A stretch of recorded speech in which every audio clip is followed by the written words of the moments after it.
This week we're in Iceland to fly over a red-hot volcano and then chill out with the beautiful scenery. We're also at a gas-powered Bitcoin mine in the US. And how safe is your electric car charger from hackers?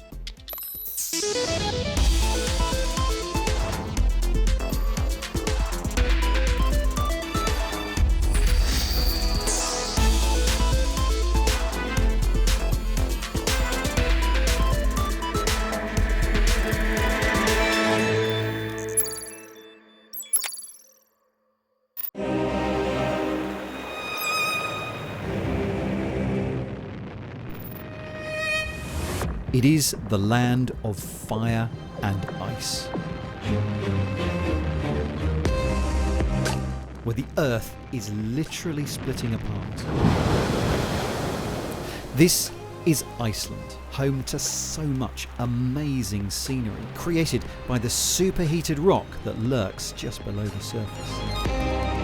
As recently as March this year, a new volcano's been erupting and attracting tourists and scientists alike to watch and learn as it rewrites the geography once again. And later in the programme, we will be there to see how, as long as you're careful, volcanoes and drones can mix. Now, Iceland is putting all of this heat to good use. It drives the geothermal power stations, which provide clean, cheap electricity. And that means that now nearly half of all the cars here are electric. The country is second only to Norway in its adoption. But while things are moving at a pretty fast pace here in Iceland, the UK is still trying to increase the number of publicly available charging points to help with the switch to electric there. And that means that home charging points are a must-have for early adopters. But here's a question I bet you've never asked yourself. How secure is your charger? Weird question, I know, but Dan Simmons has been investigating how your charging point could be turned against you. Ready to plug in.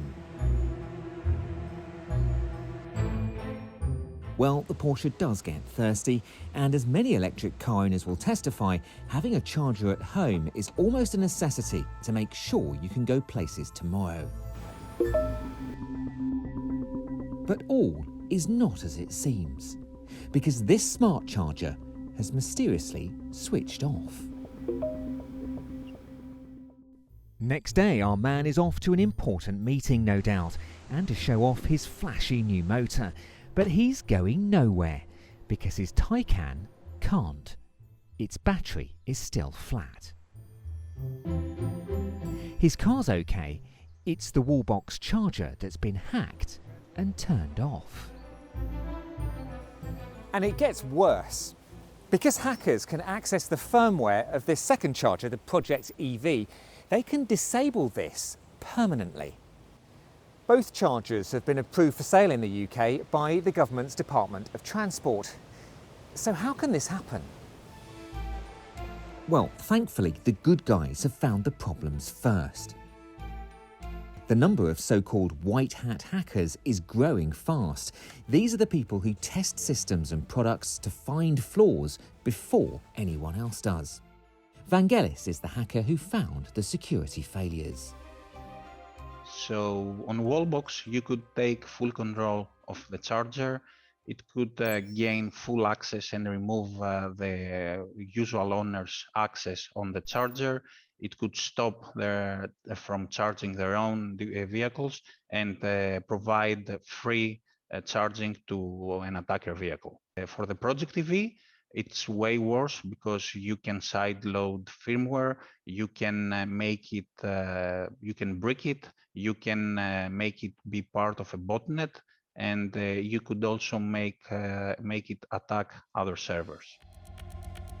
The problem in both cases is the lack of proper authentication between the mobile app on our smartphones, often used to control these chargers, and the computer servers that relay instructions to the boxes, known as APIs. Do you think it's an easy hack to do? Could anyone Yes. do it? Well, the word anyone is quite broad, but anyone who understood APIs could easily do it, yes. Ken Munro heads up Pen Test Partners. After a quick charge up, we went back to his place where he showed me something else, particularly worrying. If you've got one of these chargers at home, then you might be surprised to find this inside.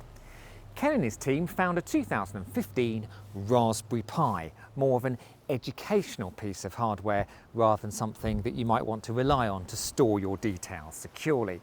Get hold of one of these, and because this is connected to your home by Wi-Fi, well then, you can get straight onto the home network. Could let you do all sorts of things.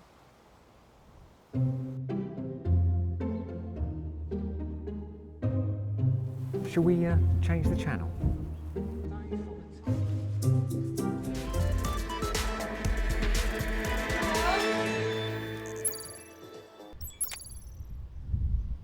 Hey, welcome to... Well, it's more educational. Now, if you've got the Project EV charger, you can do it without even having access to the box. You can do it remotely. So once you're onto someone's home network, if you haven't changed that router admin password, you can send all the traffic to the hacker. That means they can do things like set up sites that look like the real deal but steal your password, and then your real bank account, for example, is being compromised. So there's all sorts of things you can do. Anything you log into, you can potentially intercept that traffic or grab it and then reuse it. So everything you do online is potentially exposed.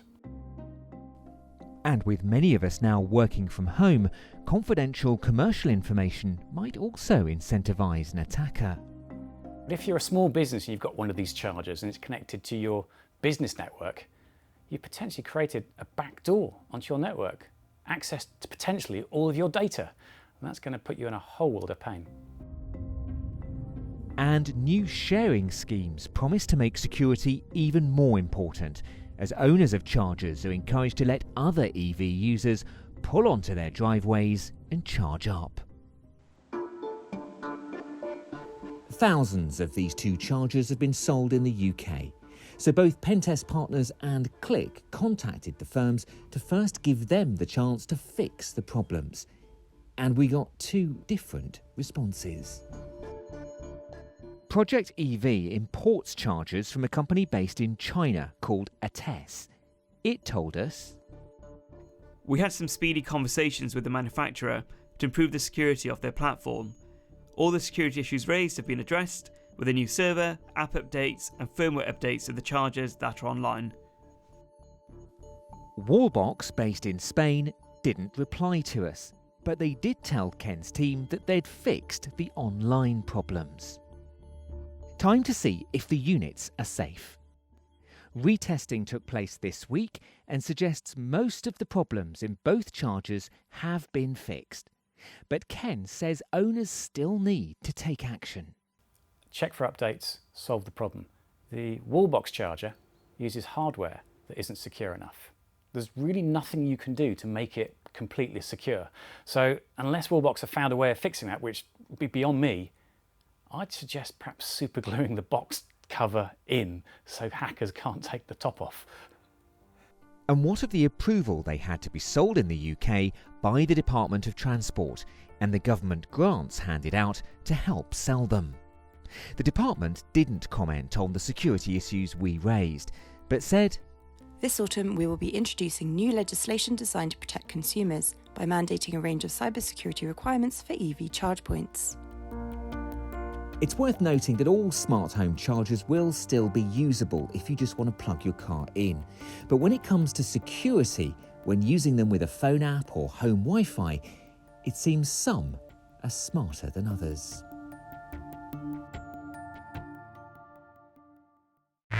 That was Dan, and more great work there by the white hat hackers, catching a problem before it ever really becomes one. Now, Iceland may be hot under the surface, but it can get quite chilly up top, which is also pretty useful. Back in 2018, we visited a cryptocurrency mining data center near Keflavik. The computers there produce huge amounts of heat, but the Arctic air can be sucked in as cooling, which eliminates the need to use more electricity on chiller systems. When crypto miners realised that it can get pretty cold here and electricity was pretty cheap, Iceland's appeal became apparent, and now crypto mining in Iceland uses more electricity than the country's homes. But a long way from this country, there is a decommissioned coal plant which has been converted into a gas-fired power plant, all in the name of mining Bitcoin. Sounds unbelievable, doesn't it? Well, here's James Clayton. This is an energy plant with a big difference. A former New York coal plant. Its owners, Greenwich Generation, have decided to bring it back to life, converting it into a gas-fired power station with a twist. What's happening here is part of a modern-day gold rush, but they're not mining minerals here, they're mining Bitcoin. These computers all have one singular goal: to create Bitcoin. They do that by tackling wickedly hard equations that need a lot of computer power to solve. In many ways, these computers are printing money. One Bitcoin is currently worth over £25,000, or $35,000, and all of these computers need a lot of energy. The unique thing about this plant is it both creates energy and mines Bitcoin. So these turbines actually create the energy, and then literally right next to them there are these massive Bitcoining machines. That's kind of the unique selling point of this company, that they do the whole thing in-house. Mining Bitcoin is hugely energy intensive. Cambridge University estimates that the annual amount of energy used to mine Bitcoin is equivalent to a country the size of Colombia or Bangladesh. There are nearly 10,000 Bitcoin mining computers here, and Greenwich wants to build more. That noise you can hear is a combination of the fans trying to cool down these computers and the computers themselves, because there are thousands of these Bitcoin mining machines just in this room. And you can probably see my shirt, it's kind of flapping in the wind. Those are the fans trying to cool this immense system of computers. The company argues it's greener than Bitcoin mines that use coal in the US and China, and that they offset their emissions. But they're still pumping out carbon dioxide to make a cryptocurrency. I spoke to Greenwich's chief executive, Jeff Kurt. Some people will think it's absurd that at a time when a lot of people are trying to cut down on their carbon emissions, there's a plant that uses fossil fuels to mine Bitcoin. Well, I mean, first and foremost, we're 100% carbon neutral in our Bitcoin mining operation. We're the first and the only Bitcoin mining company that's made that announcement. But you're still putting fossil fuels into the air. You might be offsetting them, but you're still putting fossil fuels into the air. You wouldn't need to offset them if this didn't happen. Right, this is a gas plant, and approximately 50% of the grid in New York State is powered by natural gas. So, like all natural gas plants, whether it's in New York or the rest of the country, this plant does emit carbon. Some local politicians, though, are concerned. Do you want Greenwich to close down? Personally, it absolutely should. It should not be using fossil fuel to run these computer processors to benefit a few people on Wall Street and leaving this for what? For what? It's not worth it. Politicians around the world are still trying to work out how to deal with Bitcoin's greedy energy consumption. Companies like Greenwich think that they're the future, but plenty of others think that reopening plants like this is a step in the wrong direction.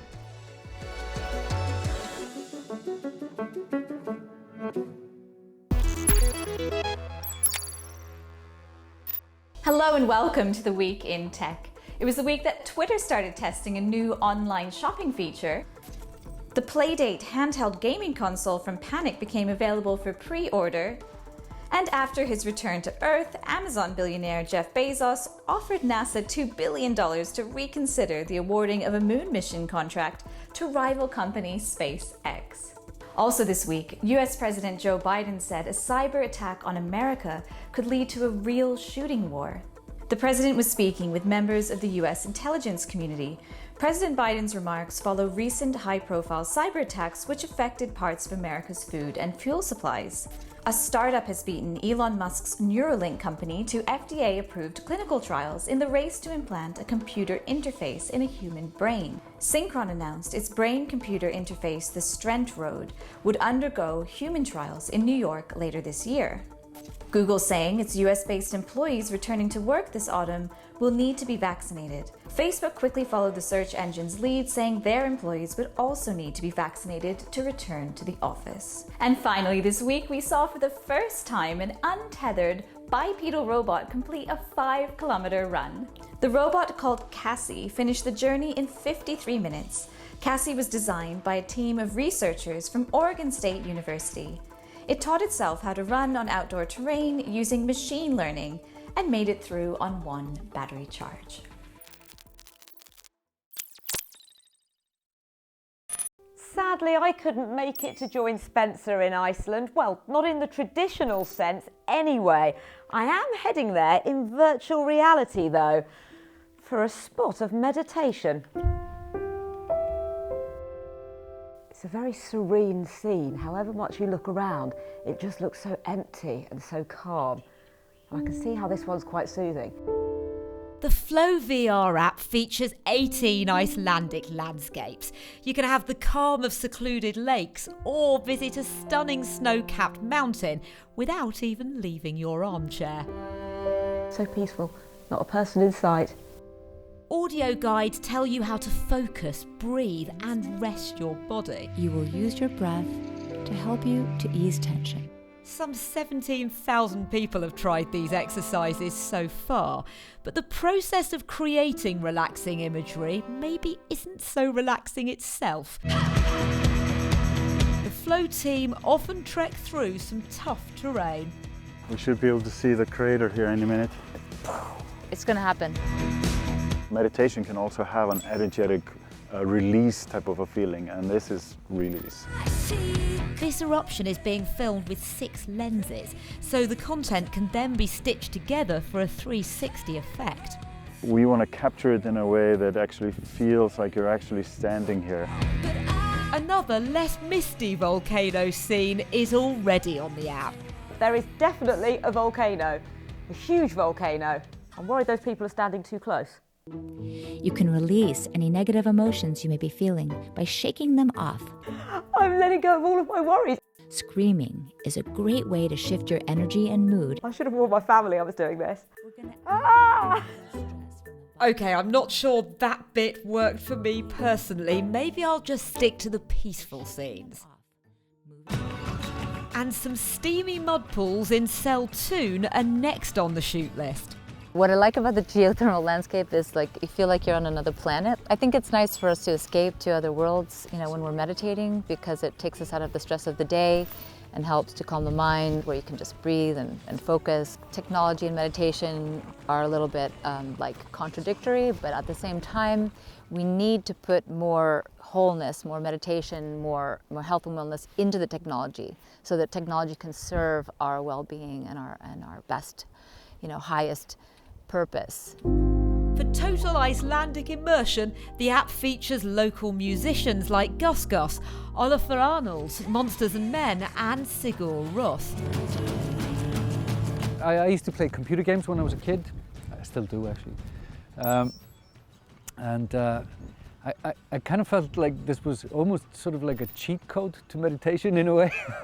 It brought me somewhere immediately rather than it taking time to sort of get into. When we're writing the music, it is kind of like almost like a meditative state. Obviously not all our music works like that, because sometimes we are just rock and roll and we're really loud, and I'm not sure if that's good for meditation. I don't know, I've never tried it, but who knows. This really is so immersive, but of course not everybody can get their hands on one of these headsets. But a new mobile version has just launched, and seeing the visuals on even a small screen may still work better than audio alone. Oh, that was wonderful. I think just disappearing into a VR experience is escapism anyway. Iceland was a lovely place to go and meditate, and it'd be nice to go there for real someday. Maybe I will head back for a bit more of my trip now though. Spencer, where are you? It's great that Laura got to experience a bit of the serenity of Iceland. This place is so dramatic. I mean, look at that, how the mountains are just touching the sky. It's brilliant. Okay, well, we're going from virtual volcanoes to a very real one now, with quite possibly the coolest story I've introduced in a long time, because scientists are using volcanoes to research how to deploy drones on Mars. Need I say more? My name is Christopher Hamilton. I'm an associate professor at the University of Arizona and a planetary volcanologist. We're here near Geldingadalur, which is a new volcanic eruption that has occurred in southern Iceland in Reykjanes. Iceland provides an ideal testbed for being able to test different types of drones for Mars, because the wonderful characteristics of the environment are actually very similar to what we would expect on Mars. So this has been a really exciting year for Mars exploration. The drone, Ingenuity, has demonstrated flight on Mars for the very first time, being able to operate in a very thin atmosphere, about 1% of what the Earth's atmosphere is. But it was relatively limited in terms of the instrument suite that it carries, basically cameras. Yeah, it's just pouring it down, it's a lava waterfall on that side. The next generation of Mars drones will be able to have a range of other capabilities. Small drones offer a lot of advantages. They're lightweight, they do very well in relatively high winds, and they can be used and carried to rather extreme environments. 100 meters up, and approaching. And if something catastrophic happens with them, the costs aren't prohibitive. It lets you test things in ways that you wouldn't necessarily with a larger system. I think that's just about the fastest spot right there. Some people have even taken small drones and have flown into the volcano, acquiring phenomenal imagery, destroyed in the process, but really beautiful to watch. Is it still giving you that warning? No. The other drone that we were using has a larger payload, has a number of different cameras, different zoom functions, really beautiful, but also a LiDAR instrument. So LiDAR uses light to be able to range the distance between the sensor that's emitting a set of photons and a surface. It's a world first to be able to use a drone-based LiDAR to be able to image the lava flow and develop a time series topography, which we can use to be able to inform the thickness of the lava, the volume, and ultimately the amount of lava that's coming out of a volcano at a particular time. We've been working with students from the University of Arizona and also from the University of Iceland and the Reykjavik University, and they've been doing a great job being able to develop some new experimental types of drones that are able to really push the edge of what can be done. This large drone is a beast. It has 6 2-horsepower motors and is over 1.5 meters from wingtip to wingtip, and is able to lift potentially 35 kilograms. Today we're mainly trying a thermal infrared camera which measures the temperature of the lava, which is a first for us to be able to do from the air with the system. Even though we don't see it with our eyes, we can actually map out regions that are hot and potentially having lava flowing underneath the crust. We are also testing a series of things like grippers, basically a claw that can be used to pick up loose samples, but also drills that can actually core a sample using the drone and bring it back to a lander or even a rover for further analysis.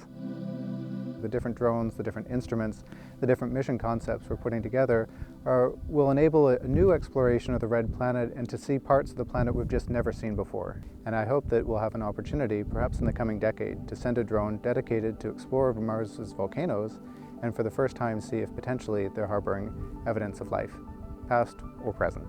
Are we alone in the universe? But also, where did we begin? And potentially, what is the world like in the future that we will come to inhabit as well?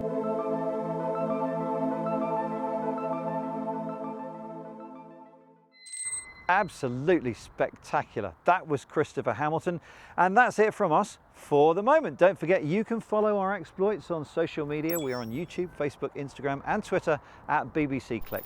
Thanks for watching, and we'll see you soon.